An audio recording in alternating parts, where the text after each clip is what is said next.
इस समय मैं मौजूद हूँ राजधानी रायपुर के शासकीय दंत चिकित्सालय में, जहाँ पे जो इंटर्न्स है, पीजी के स्टूडेंट है, यूजी के स्टूडेंट है, वो सभी यहाँ हड़ताल में बैठे हुए हैं। पिछले 6 दिनों से ये समय टू समय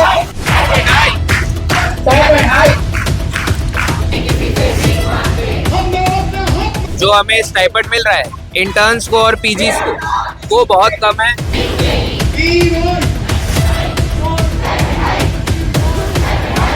अभी तक जहाँ भी हम गए हैं वहाँ से हमको पॉजिटिव रेस्पॉन्स मिला है, बट अभी तक कुछ रिटर्न में नहीं मिला है हमको।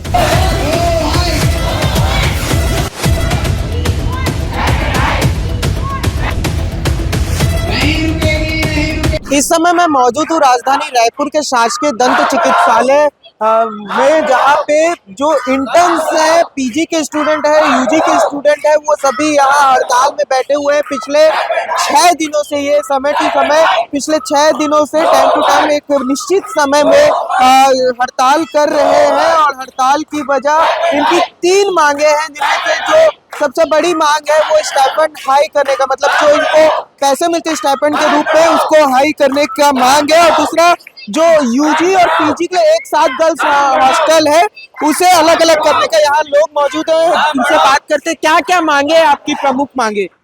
जी, हमारी 3 प्रमुख मांगे हैं।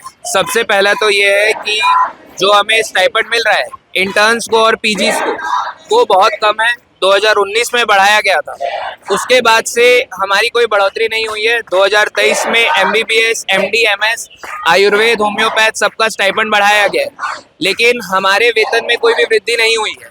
ना बीडीएस की हुई है इंटर्न्स की, ना ही पीजीज की हुई है। तो सबसे बड़ी मांग तो यही है कि हमें वेतन में इक्वालिटी चाहिए। उसके साथ साथ दूसरी मांग ये है कि जो गर्ल्स के रहने की सुविधा है यहाँ पर, चाहे वो यूजी हो या पीजी हो, वो बहुत कम है, क्योंकि यहाँ लड़कियों की तादाद ज़्यादा है।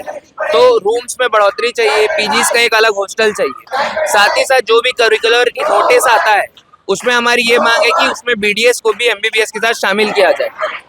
ये 3 प्रमुख मांगे हैं। अभी कितना स्टाइपेंड मिल रहा है? अभी बीडीएस इंटर्न्स को 12,600 मिलता है और पीजीज को ईयर वाइज मिलता है, जो कि 56,000 से शुरू होता है और वो हर साल 2,000 या 3,000 बढ़ते जाते हैं। तो आप लोग कितने की मांग कर रहे हैं? हमारी मांग अभी तो इक्वालिटी की है कि जितना एटलीस्ट एक एमबीबीएस इंटर्न को मिल रहा है, उतना ही बीडीएस इंटर्न को भी मिलना चाहिए, कि हमें भी 15,900 मिलना चाहिए। बिल्कुल, यहाँ पे महिलाएं भी हैं, जो छात्राएं भी हैं, जो उनसे भी बात कर लेते हैं। किस तरीके की तकलीफ हो रही है? यूजी और पीजी के लिए एक ही तरीके का एक ही गर्ल हॉस्टल है, मांग कर रहे हैं पीजी के लिए अलग से, क्या कहना चाहिए? जी, क्या होता है कि जब 12th पास करके जब बच्चियां आती हैं तो बाहर रहना उनके लिए बहुत मुश्किल हो जाता है। नए नए बच्चे आते हैं, 3 साल तक लड़कियां बाहर रहती है, यूजीस लड़कियां तो बाहर दूसरे ऐसे नहीं कि बस इसी स्टेट की लड़कियां, इसी शहर की लड़कियां दूसरे स्टेट से आ रहे हैं, लैंग्वेज प्रॉब्लम हो रहा है, बैरियर होता है उनके लिए, बाहर रहना बहुत मुश्किल बात है। पीजीज भी बाहर दूसरे स्टेट से आते हैं, ऑल इंडिया कोटा से लोग आते हैं, तो उनको रहने में तकलीफ होती है। और भी लोग हैं, उनसे भी बात कर लेते हैं, समस्याओं को जानने की कोशिश करते हैं। अंदर चलते हैं, अंदर और भी लोग हैं, उनसे भी बात करने की कोशिश करते हैं। यहाँ पे कुछ मैडम है, उनसे बात कर लेते हैं। ये अभी तक आप लोगों की मांगों को सुनने के लिए कोई आया है?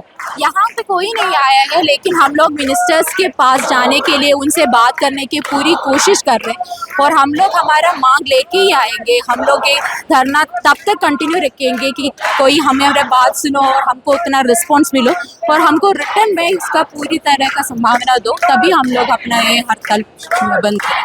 ये 6 दिन हो गए ना आप लोग को धरने में बैठे हुए, ये 6 दिन के अंदर एक बार भी स्वास्थ्य मंत्री या स्वास्थ्य किसी अधिकारी से मुलाकात?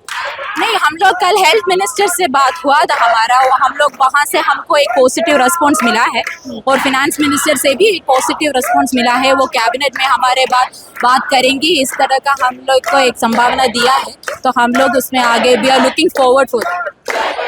ये जो चिकित्सालय है, दंत चिकित्सालय, यहाँ के जो अथॉरिटी है, उनका क्या कहना है? हमारा स्टाफ लोग हमको सपोर्ट में है। वो लोग है कि हम लोग जैसे अभी इमरजेंसी ड्यूटी वगैरह वो लोग करते हैं हमारा वार्ड, और हम लोग अभी भी कैजुअलिटीज़ में जाते हैं। हमारा वर्कलोड भी बहुत हेक्टिक है। हम लोग ये हमारे इमरजेंसी या कैजुअलिटी लोड्स अभी भी कर रहे हैं। हम लोग, मैं खुद एक मैक्सिलोफेशियल सर्जरी रेजिडेंट हूँ। हम लोग मेकाहारा में जाते हैं, कैजुअलिटी वर्क अभी भी चालू करते हैं और इमरजेंसी ओटीज भी होता है। ऐसा नहीं कि हम लोग वैसे बंद करें, तो हम लोग अपने यहाँ का पेशेंट्स के लिए इतना कुछ कर रहे हैं, तो we also want the government to take a response on us. ठीक है, यहाँ आखिरी कुछ मेरे और कुछ सवाल हैं। आप लोग आपका एक टाइम है हड़ताल करने का, और उसके अलावा आप लोग काम भी कर रहे हैं अभी? जी हाँ, हम लोग मैक्सिलोफेशियल रेसिडेंट है। हम लोग की कैजुअलिटी ड्यूटीज़ होती है, वार्ड ड्यूटीज़ होती है, तो हम उसके बाद भी जाके जो इमरजेंसी पेशेंट्स हैं आते हैं उसको अटेंड करने जाते हैं। कब तक लग रहा है, क्या मांगे पूरी होंगी या नहीं होती, तो आगे की क्या रणनीति? अभी तक जहाँ भी हम गए हैं वहाँ से हमको पॉजिटिव रेस्पॉन्स मिला है, बट अभी तक कुछ रिटर्न में नहीं मिला है हमको।